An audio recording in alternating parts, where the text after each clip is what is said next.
Isay's POV. Ah, yan lang naman ang sigaw dahil kanina pa ako hinahabol ng taong grasa na to. Ano bang dapat kong gawin? Nasaan na ba kasi yung Kevin na yun? Chismosa! Chismosa! Sigaw ng taong grasa habang hinahabol ako. Habang sumisigaw siya ng ganon, mas lalo naman akong kinakabahan dahil pakiramdam ko, maaabutan niya na ako kaya naman, ito ako takbo kung takbo, liko dito, kanan doon. Excuse me, tabi! Sigaw ko sa lalaking kalikot ng kalikot sa telepono niya at hindi tumitingin sa dinadaanan niya. Chismosa! Chismosa! Dinig kong sigaw ng taong grasa habang nilalagpasan kami. So, dapat pala kanina pa ako huminto dahil lalagpasan lang pala niya ako? E di sana pala hindi na lang ako tumakbo. E di sana. Ay, sorry. Sabi ko sa lalaking nabunggo ko at ngayon ay nadaganan ko pa. It's okay. Sorry din kasi kung narinig agad kita, di sana naghahabulan pa rin kayo ng kalaro mo. Natatawa niyang sabi, yun? Kasi naman napatingin lang ako sa kanya, bigla na lang akong hinabol, kaya ayun, natakot ako. Paliwanag ko naman sa kanya. Alam mo, you look familiar. Sabi nito habang nilalapit ang mukha niya sa mukha ko, kaya naman napapaurong ako. Hindi pa naman ako nag-audition sa PBB Sigaw ko dito. No, I'm serious. You look familiar. Sabi nito habang kinukuha ang cellphone niya at bigla na lang akong pinicturan. Hala, stalker! Asar kong sabi sa kanya. It's more like your admirer. Ang ganda mo kasi. Anyways, I have to go na, may hinahanap pa kasi akong babaeng makulit Natatawa niyang sabi. Oh, okay. Sabi ko naman at nagsimula na siyang maglakad at syempre, ganun din ako.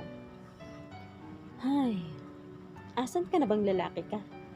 Tanong ko sa sarili ko habang naglalakad-lakad para hanapin siya. Kevin's POV.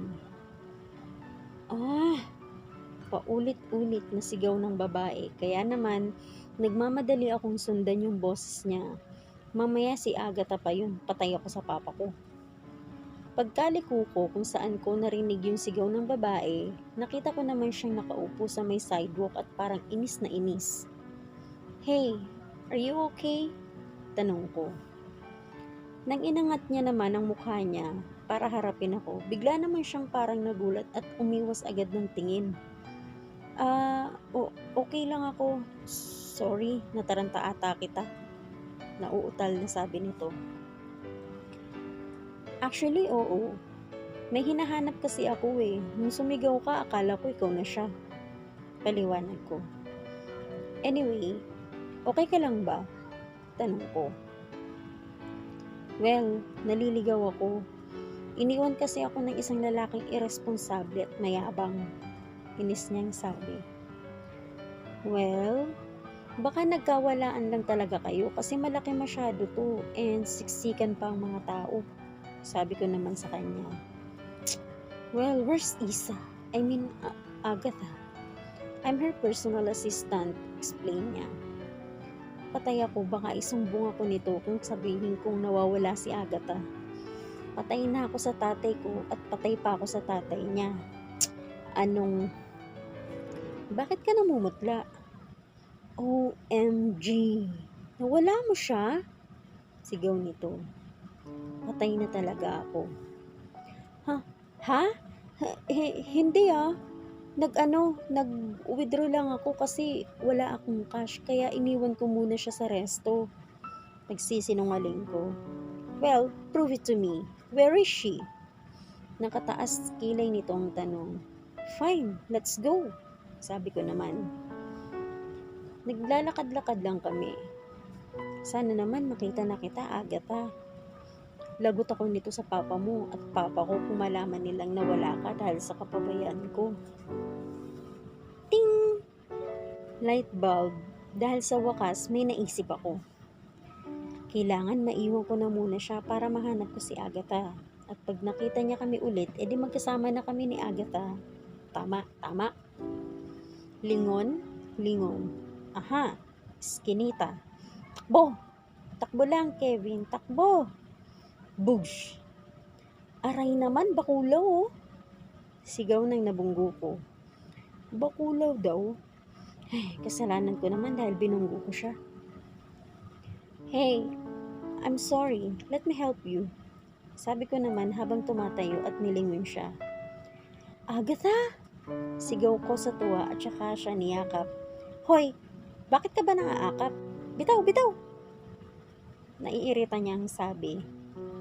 Ang saya-saya ko, kala ko talaga hindi ko siya makikita eh. Buti na lang.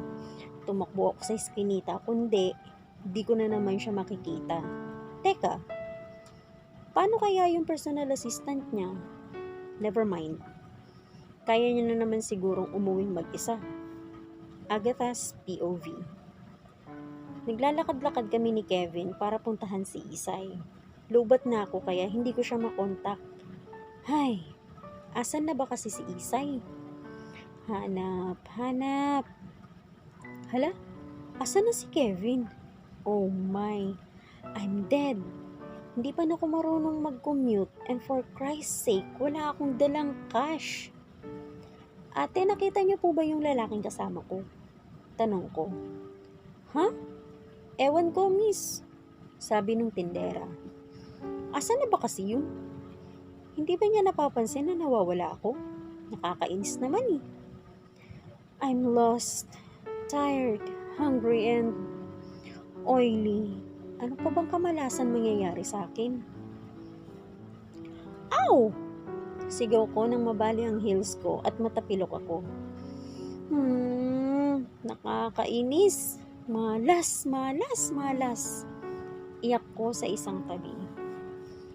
Nakaupo ako ngayon sa gilid ng sidewalk at nag-iiyak na parang bata. Kasi naman eh. There you are, sigaw ng isang lalaki. Pagtingin ko kung sino to, si irritating guy pala.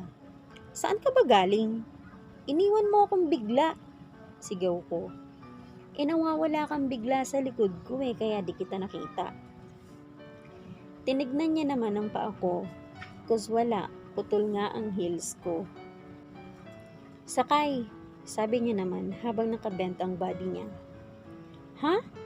Tanong ko. Sa totoo lang, ayoko naman talagang gawin to. Kaya lang, kawawa ka naman, kaya sumakay ka na sa likod ko at pupunta na tayo sa motor ko, okay? Tanong niya. Maglalakad na lang ako, sabi ko naman habang nag-uumpisa ng maglakad. Look! Ow! Sigaw ko na maputol din ang isa pang heels ko. Kaya namang matutumba na sana ako pahiga, buti na lang, nasalo niya ako.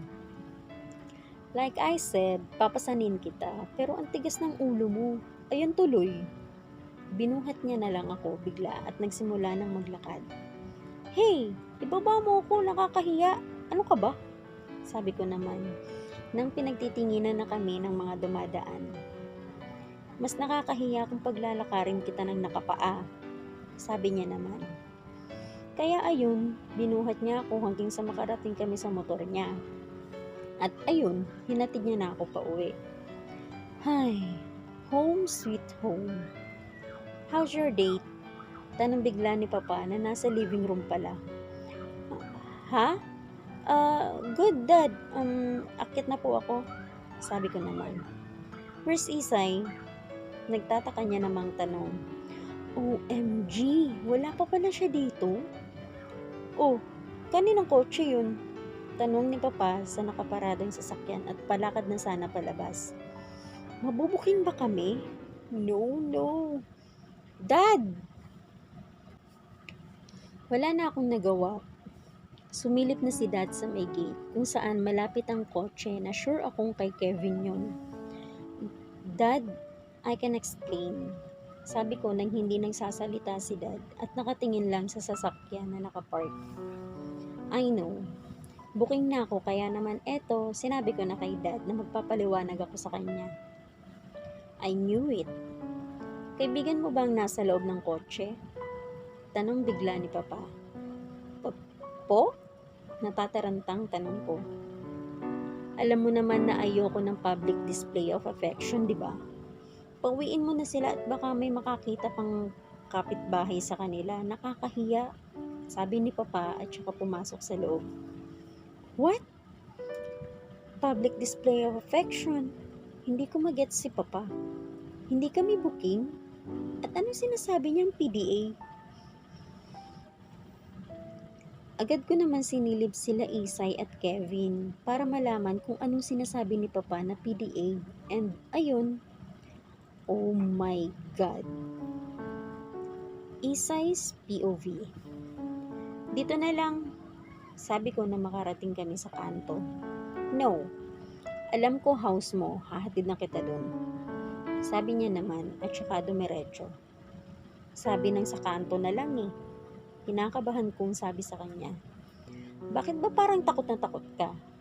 May tinatago ka ba sa akin? Nagtataka niyang tanong. Oo, wala. Pagsisinungaling ko naman. Then, ihahatid na kita sa tapat ng house niyo. Sabi naman ito. Wala na akong nagawa at nagdire-diretso ito ng pagdidrive niya. Ang masaklap pa, may atraso ako kay Agatha. At alam kong yari ako pag nakauwi na ako. Nandito na tayo, sabi niyang bigla. Tama nga siya, nasa tapat na kami ng bahay at malas naman. Nakikita ko na si Mr. Lopez palabas ng bahay at eto naman etyoserong Kevin na to, bababa pa. Oh, hoy, saan ka pupunta? Natatarantang tanong ko dito. Ha? Ipagbubukas ka ng door. Isa pa, andun ang dad mo, nakakahiya naman pag di ako nagpakita. Sabi niya naman at aaktong aalis na. Sandali, sigaw ko dito. Hey, anong problema? Nag-aalala niyang tanong nang sumigaw ako. Pasimple ko namang sinilip si Mr. Lopez at nakita kong sinisilip niya kung sino ang nasa loob ng kotse at para hindi kami makita. Hey, what are you doing? Naiirita niyang tanong. Ang cute-cute mo kasi eh. Pagkukunwari ko naman. Eto, pinipisil-pisil ko ang pisngi niya at tinatakpan ko ang mukha niya para hindi siya makita. Well, kami pala. Para hindi kami makita ni Mr. Lopez. Masakit! Aray ko naman! Sigaw niya habang kinukurot-kurot ko pa rin siya. Ganyan talaga ako. Huwag ka na magreklamo. Sigaw ko naman. Habang nilalamutak ko ang makinis niyang muka. Tok tok tok. Ay, bito ka ng palaka. Sigaw ko na may kumatok sa may bintana. Nasampal, napompyang ko patuloy si Kevin sa pisngi, kaya ayun, namumula pisngi niya. Oh, it's your assistant, sabi naman ni Kevin, habang hawak niya ang dalawang pisngi niya. Paktay, si Agatha at hindi maganda ang timpla ng mukha niya. Galit na galit ata. Ilayo niyo ako dito. Dahan-dahan ko naman binuksan ang pintuan at kinawayan siya. Hey, what do you think you're doing? Sigaw niya.